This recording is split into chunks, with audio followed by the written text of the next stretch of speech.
قرآن مجید کی سب سے پہلی سورت جو ہے نا سورہ فاتحہ، یہ سب سے افضل سورت ہے قرآن میں۔ حدیث سنائی تھی آپ کو،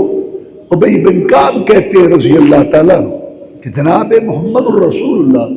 صلی اللہ علیہ وسلم نے فرمایا والذی نفسی بیدہ ما انزل فی التوراۃ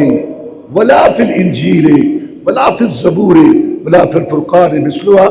اس اللہ کی قسم ہے جس کے ہاتھ میں محمد صلی اللہ علیہ وسلم کی جان ہے، اس سورت جیسی کوئی سورت نہ تورات میں اتری، نہ انجیل میں، نہ زبور، نہ خود قرآن میں سورت جیسی کوئی اور سورت ہے۔ ہی سب المثانی والقرآن العظیم الذی اوتیتہ،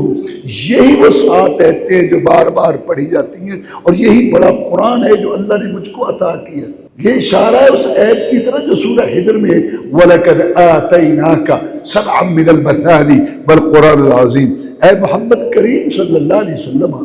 آپ پر جو ہمارے احسانات ہیں ان میں سے یہ بھی ہے ہم نے آپ کو 7 آیتیں دی جو بار بار پڑھی جاتی ہیں، اور بڑا قرآن